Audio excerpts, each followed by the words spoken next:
Welcome to our Sunday Thoughts at Cork Unitarian Church.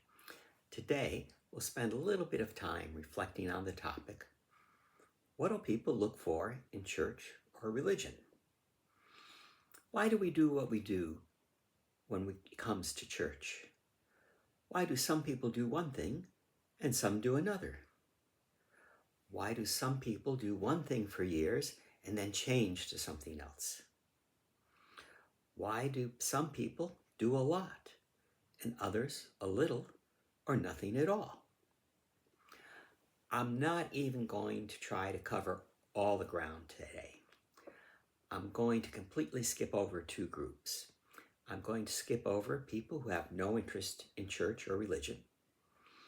People who are oriented in that way are probably not listening to our Sunday Thoughts.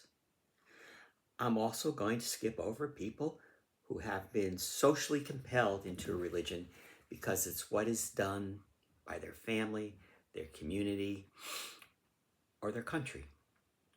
I'm not questioning the genuineness of people who conform to the official religion of their social system. I'm just going to say that for purposes of this reflection, that religious situations that are closely related to societal rewards and punishment are not of particular interest. So today, I'm just considering people who are at least a little bit interested in church and religion, and not for reasons of social compulsion or rewards. In my own work as a healthcare chaplain, I deal more with spirituality than religion. The two things are related. Spirituality is often found in religion and church, but certainly not exclusively. Typically, we define spirituality as being one's personal sense of meaning, purpose, and connectedness. Religions and churches build and maintain approved ways of achieving that spirituality. They create liturgies, practices, sacraments, scriptures, teachings, and other things as well. So what might a person be looking for when they choose a religion or attend a church? Now, there's many ways to look at this, and today I'm just going to consider three of the possible dimensions that might explain part of this. Some people seem to be looking to preserve their own current course and speed. They are looking for assurances of God's approval of who they are, what they're doing, and what they have. They might even want to have a feeling of being chosen, even to the point of reinforcing a sense of entitlement and looking for divine protection. Other people are attracted to church or religion because they're looking for change. There may be some things in their lives that they're dealing with as difficulties. For these people, church provides encouragement, hope, even a support system. And for some people, it even offers the possibility of supernaturally changing cause and effect by prayer, practices, or contributions. We can think of these two approaches as being opposite ends of a continuum. At one end is a sanctuary, a reassuring, unchanging place of safety. At the other end is a pilgrimage, the pursuit of a journey of change. I've also observed that people differ in the kind of understanding that they're looking for. Some people are looking for answers. They want to be told.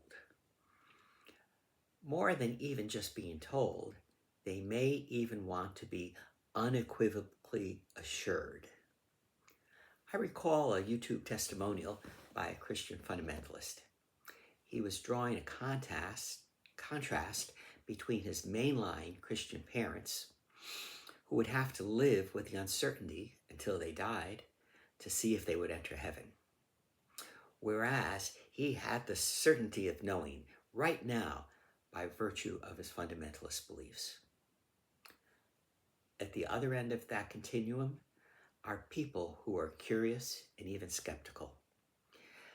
These are the people who enjoy the awe and wonder of wrestling with the great questions of our human existence. This is the end of the continuum where we find both religious humanists and religious mystics. The third dimension that I'll consider today is the social aspect of religions and churches. Sometimes we find people very interested in identifying with their religion or church.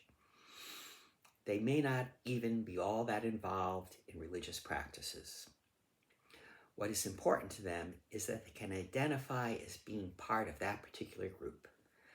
Some people like to experience the feeling of the energy of being part of a large special group. These people might like mega churches and mega events, mass spectacles, which are spiritually and emotionally empowering to them. They find their personal sense of God's presence in these large-scale spectacles. Other people want to share their spirituality in one-on-one interpersonal reactions. These people find their sense of God's presence in interactions with people they have personal contact with. We could go on, but let's stop and just consider these three dimensions we've discussed. Let's reflect on where we each are on those continuums, and if we tend to be in the same place all the time, or if we move back and forth along the continuum. Then let's ask ourselves a question: why do we do church? On the first continuum, we can ask, do we typically look to preserve and maintain our situation, or are we looking to fix and or change that situation? On the second continuum, we can ask, are we looking for religious certainty, or are we looking to explore spiritual uncertainty? And on the third continuum, we can ask, is our primary church focus on the collective congregation membership, or with the specific individuals that we have direct personal interaction with? As a person who works with spiritual development, I do think that it's important for each of us to ask ourselves these questions. They help us to understand the unique role of religion and spirituality in our own individual lives. When we understand our current spiritual needs, we can better sense of how well they are being met and what kinds of adjustments we might want to make. And perhaps, even more important, what kind of changes we might not want to make. Now for today's blessing. May we be blessed with the insight to discover and rediscover the role of spirituality in our lives. May we each have the self-awareness to understand how we need to develop our own spirituality. May we be fortunate enough to experience the situations and interact with those people who can enrich us as we journey on our spiritual path. And may we be so honored that at some point we ourselves may be an aid to others on their spiritual path. Amen. And for any of you who are local to Cork City, we will be holding our Sunday fellowship meeting on the 23rd of February at 11 a.m. in the Civic Trust House on Pope's Quay in Cork City. Look for more details on our Facebook page. Peace and blessings.